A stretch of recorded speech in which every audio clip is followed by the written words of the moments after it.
예, 지난 영상에서 우리가 본 게 자전거의 생산과 운영 및 사업 컨소시엄을 대해서 코딩을 해서 웹사이트 구성까지 진행을 했습니다. 그런데 아직 못한 게 있어요. AI 에이전트는 아직 못 만들었습니다. 세 가지를 하는 거예요. 이 주제별로. 여기 있는 주제, 지금 여기 있는 게 대략 이 페이지에 있는 게 한 뭐 50개에서 100개 사이가 들어갈 텐데 아마 100개 정도 들어갈 거예요. 100개의 주제 각각에 대해서 우리가 이제 구성할 게 뭐냐니까 세 가지를 구성을 합니다. 또 정리를 해볼까요? 첫 번째는 딥식 R1을 이용을 해서 딥식 R1이죠. 딥식 R1 얘를 이용해서 뭐라 해야 되나요? 상세한 어떤 사업 계획서 들어가고, 그리고 연구개발 플랜도 작성을 해요. 여기 딥식 R1을 이용하는 겁니다. 프롬프트를 일단 작성해야겠죠. 우리가 프롬프트 작성해서 이걸 딥식 R1에 넣어서 이렇게 구성한단 말이에요. 자, 이렇게 연구 개발 플랜이 나오면은 이걸 다시 여기다가 프롬프트를 추가를 한 다음에 프롬프트를 추가하고, 그런 다음에 이걸 마누스에 집어넣었어요. 그런 다음에 웹사이트를 구성합니다. 웹사이트 구성하는데, 이 웹사이트는 상당한 그냥 웹사이트가 아니라 일종의 AI 에이전트 식으로 구성을 해야 될 거예요. AI 에이전트 플러스 웹사이트 이렇게 구성을 해야 되는데, 웹사이트까지는 구성이 쉽게 되는데 이제 AI 에이전트를 넣는 건 아직 못했어요. 그래서 이것도 이제 차차 진행을 할 겁니다. 그래서 웬만하면은 이제 사람의 개입 없이 자동화된 인프라라고 해야 되겠죠.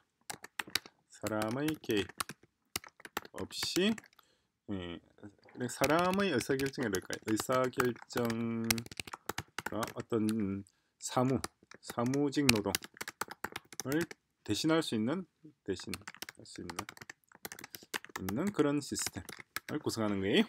그거 주제가 여기 있는 이 페이지에 있는 이 각각 하나하나입니다. 그래서 지난 영상에서 우리가 자전거를 예제로 해서 하나 구성을 했었죠. 이번 예제는 뭐냐니까, 두 번째는 물류 로봇의 생산과 운용 그리고 컨소시엄, 사업 컨소시엄을 구성을 하는 겁니다. 이건 무슨 말이냐니까, 일단 물류 로봇 어떻게 생겼는지 볼까요? 이게 그러니까 딜리버리 로봇이고, 레드닷 상을 받은, 레드닷이 뭔지는 아시죠? 그러니까 레드닷 디자인 어워드 받은 겁니다. 그래서 누가 받았느냐니까 무려 우리나라의 현대에서 만들었어요. 현대 로보틱스 랩에서 2024년 작년도 레드닷 디자인 어워드를 받았습니다. 물론 레드닷 상 받는 데가 많긴 합니다만은 많진 않죠. 그래서 이게 뭐냐니까 이런 물류 로봇이에요. 그럼 이런 식으로 물품을 배송하는 이런 로봇인데, 요걸 조금 수정해서 다양한 용도의 어떤 물류 공장에서도 쓸 수가 있고, 그리고 공장뿐만 아니라 어떤 계단도 올라가고 등등 자기 혼자서 꽤나 잘할 수 있는 이런 로봇이에요. 이 로봇을 우리가 뭘 할 거냐니까, 이 로봇을 이용해서 다시 보면 이렇게 적은 게 있어요. 이 내용 천천히 한번 보시기 바랍니다. 여기에 이제 R1에 들어가는 프롬프트입니다. 그리고 밑에 또 내용이 좀 있죠. 했더니 이 내용을 통해서 이렇게 질문을 넣었어요. 이 R1에 들어가는 내용이에요. 그래서 여기까지죠. 그래서 여기에 대한 이제 R1의 답변이 이제 이어지는 부분입니다. 영어로 되어 있는 부분은 이제 R1이 생각하는 부분이고, 그런 다음에 이제 거기에 대해서 답을 하는 거죠. 필요한 로봇이 이 정도 필요하겠다. 그래서 제조하는 거는 한국과 중국, 베트남에서 각각 배터리 가격은 한국에서 만든다면 150달러, 중국은 90달러, 중국이 제일 싸네요. 그죠? 배터리는. 그리고 센서와 카메라도 중국이 제일 저렴하고, 그리고 알루미늄 차체는 베트남이 제일 저렴하고, 그리고 조립 비용은 베트남이 저렴하고, 그죠? 또 모터는 중국이 저렴하고, 한국이 제일 저렴한 거는 아무것도 없네요. 그죠? 그래서 한 대당 제작을 한다 그러면 단가가 아마 요 정도 들 것이다 놓은 겁니다. 1060달러, 우리나라 돈으로 150만 정도 되겠네요. 150만 되는 게 4,500대 정도 필요하지 않겠느냐. 그래서 총 필요한 거는 한 6천억 정도 들지 않겠느냐 이 말이에요. 그래서 또 로봇 대기실은 이렇게 설계하고, 그리고 이제 딥식 R1을 이용해서 이것을 이제 AI 시스템이 이 로봇들을 전부 다 관리하고 통제할 수 있도록 그렇게 이제 구성을 하는 겁니다. 이제 이 부분이 제일 재밌는 부분이 될 거예요. 요거 하기 전에 우리가 지금 미리 준비를 하고 있는 작업을 웹사이트 구성까지 같이 진행을 하는 겁니다. 그래서 이제 컨소시엄을 구성한다면 한국에는 현대 로보틱스, 중국은 DJI 하고 그다음에 베트남은 빈파스트라고 이렇게 세 군데가 1순위. 만약 2순위로 한다 그러면 에너지 솔루션 LG죠. 그리고 중국은 CATL 배터리 만드는 회사. 3순위까지 다 이렇게 정리를 했습니다. 재무 계획은 이렇게 1년차, 2년차부터 5년차까지 이렇게 재무 계획이 나왔고, 그리고 이용 요금은 이런 식으로 기본 요금 3,000원, 초과 요금 500원 이렇게 했는데, 그런데 요걸 인구 30만 명이 매일 하루 3회 이상 이용한다고 가정하고, 그런 다음에 이렇게 하는데, 이걸 또한 공공 서비스 개념으로 접근하라고 했어요 제가. 그래서 사적 이익이 아니라 공공 서비스 개념이고, 이익은 다른 방식으로 이익을 창출할 것이다 라고 얘기를 했습니다. 그랬더니 R1이 이전 내용을 다시 수정을 했습니다. 수정한 내용이 밑에 있는 이 내용이에요. 이 내용에서 그래서 1년차, 2년차, 3년차 재무 계획도 그대로 똑같이 나왔고, 요금 그리고 30만 명이 계속 매일 3회 이상 이용한다는 거예요. 그랬을 때 기본 요금은 100원, 초과 요금은 킬로미터당 30원. 이 정도면 아주 좋죠. 합리적이죠. 그죠? 평균 요금은 건당 140원. 이 정도면 좋죠. 그럼 무난히 쓸 수 있는 거예요. 이거 왜 이렇게 저렴하게 책정했는지 그것도 좀 이따 제가 정리를 하죠. 그래서 요금 체제는 1년차 어떻게 되고 2년차 어떻게 되고 4년차부터 이제 수익이 발생하는 걸로 이렇게 구성이 된 겁니다. 자, 요게 어떤 내용인지 이것 그다음에 이제 마누스를 통해서 방금 요 내용을 참조해서 이제 사이트를 만들 거예요. 근데 요게 어떤 내용인지를 좀 정리를 할게요. 뭐냐니까 이 신도시는 자동차가 없다거나 거의 없는 도시입니다. 그러니까 자동차가 거의 없고 일부 자동차 남아있는 자동차죠. 남아있는 자동차는 모두 주행이고, 그리고 얘네들은 특수용도입니다. 특수용도라고 하는 앰뷸런스라든가 경찰이라든가 이런 특수용도로만 쓰이는 거예요. 그럼 나머지 교통수단은 뭐냐니까 교통수단은 시민들의 교통수단은 자전거. 이게 가능하냐라고 하는 건데, 서울이나 부산 같은 데는 불가능하죠. 도시 자체가 크기도 하고 이미 자동차들도 많고 집들도 복잡하고 한데, 신도시를 우리가 제주도에다 건설한다 그러면은 처음부터 그렇게 설계할 수 있단 말입니다. 자전거가 되는데 요거는 이제 시민들의 교통수단은 되는 것이고, 물류는 뭘 하느냐니까 물류는 로봇으로 다 처리하겠다는 겁니다. 로봇. 예를 들어서 지금은 사람이 이마트나 이런데 가서 쇼핑을 보든가, 지금 방식이 어떻게 되나요? 지금은 사람이 물건을 산다면, 물건을 구매할 때 크게 두 가지 방식이죠. 첫 번째는 시장에 간다.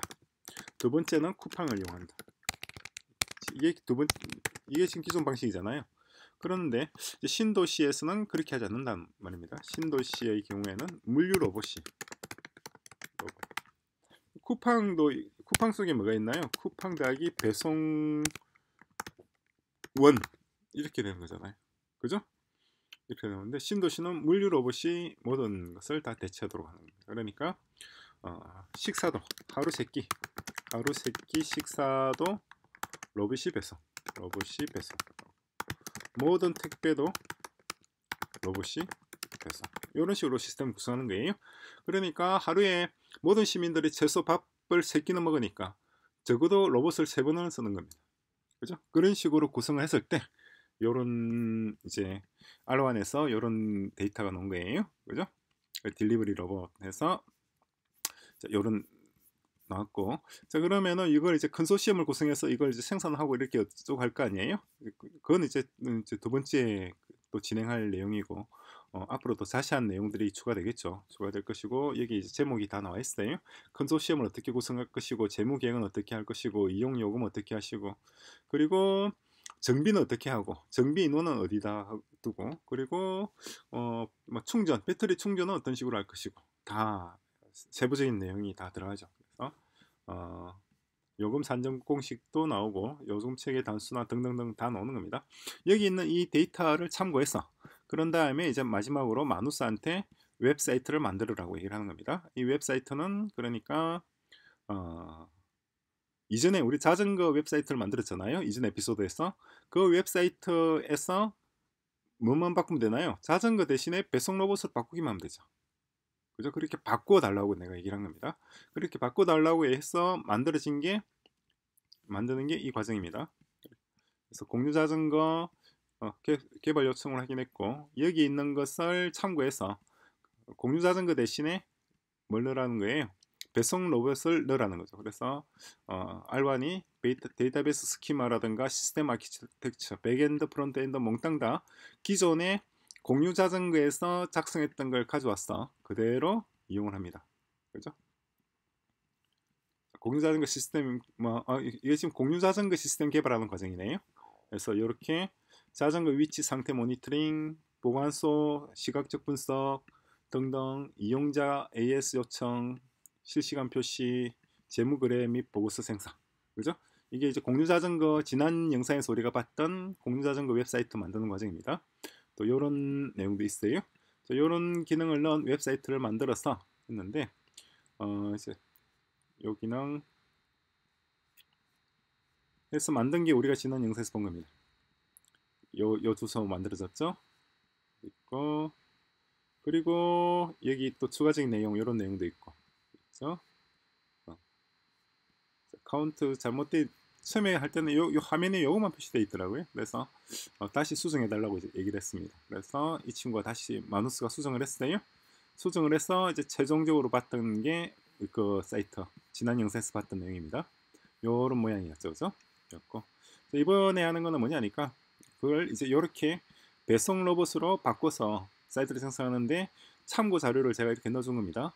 배송 로봇의 디자인을 설명하는 요런 현대에서 만든 디자인도 있고, 그리고 제가 정리해놓은 다큐멘트, 구글 닥스를 썼잖아요. 구글 닥스를 쓴 이유가 뭐냐니까 구글 닥스에다가 이런 내용을 정리한 다음에 이걸 파일에 파블리시를 했어요. 자, 잠깐만 볼까요? 여기서 차가 컴퓨터가 열받아서 좀 돌아오는 소리가 막 나고 있습니다. 어떻게 했느냐니까 구글 닥스에서 작성한 다음에 여기다가 쉐어 버튼 넣고 그런 다음에 publish to the web 이 버튼을 클릭하면은 이게 이제 웹 페이지로 이제 만들어지죠. 이 내용이 웹 페이지로 만들어지면은 그 페이지를 마누스에다 넣어준 겁니다. 여기 페이지에 넣어놨으니까 그걸 보고 요겁니다. 네가 참고해서 웹사이트 만들 때 참고하라고 얘기를 한 거예요. 그렇게 했더니 얘가 뚝딱거리고 이미 다 만들어진 거 있잖아요. 그러니까 자전거 하면서 다 만들어진 내용에다가 그 주제만 자전거 대신에 배송 로봇을 집어넣은 거죠. 어차피 시스템은 비슷하단 말이에요.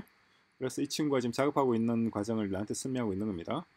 그래서 프론트 엔드 컴포넌트도 수정하고 메인 페이지도 좀 수정하고 등등등등 하고, 그래서 웹사이트 URL이 나왔죠.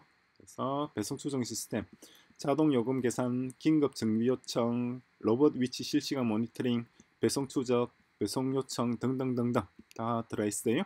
나중에 혹시 추가적인 부분이 있으면 추가해 달라고 하면 얘가 또 추가를 잘해줘요. 기능을 아주 깔끔하게 잘합니다. 정말 성능은 정말 마음에 들어요, 솔직히 말해서. 근데 이용료가 너무 비싸. 한 달에 6만원씩이나 내면서 쓰기에는 좀 부담스럽다 라는 거죠.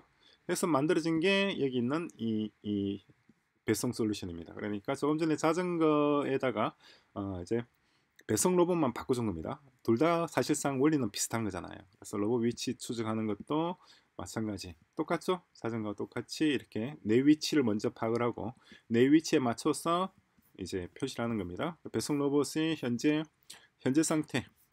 상태도 다 설명이 이렇게 나오도록 구성을 했고, 그리고 대기실에 지금 어떤 대기실에 안 먹히고 있네. 대기실에 있는 로봇들의 어느 대기실에 어떤 로봇들이 있는지 그것도 다 파악될 수 있도록. 그리고 재무제표도 지금 메뉴가 좀 여기는 안 나와 있어요. 근데 재무제표도 여기 추가를 하도록 이렇게 구성을 할 수도 있고, 그리고 관리자 메뉴도 같이 하나 추가를 시켜놨습니다. 관리자 메뉴 들어가면은 현재 오늘 얼마의 이익이 있고 오늘 지출이 얼마고 이것도 실시간으로 다 파악이 될 수 있도록 구성을 하고, 정비 중인 것이 어떻고 배송 작업에 투입되어 있는 것이 어떠하고, 그죠? 로봇 현황도 다 나오고 이용률이라든가 차트라든가 이런 것들이 다 표시되도록 구성을 하는 겁니다. 그죠? 여기 사이트 내용 중에서 뭔가 좀 부족한 부분이 있으면 다시 또 추가를 할 수 있도록 하고, 마찬가지 스마트폰으로 배송을 요청하고 스마트폰으로 결제하고 스마트폰으로 현재 위치 확인하고 다 그런 기능이 들어갈 수 있도록 구성하는 겁니다. 이해되시죠? 자, 그렇게 해서 두 번째인 물류 로봇 생산 운영 컨소시엄까지.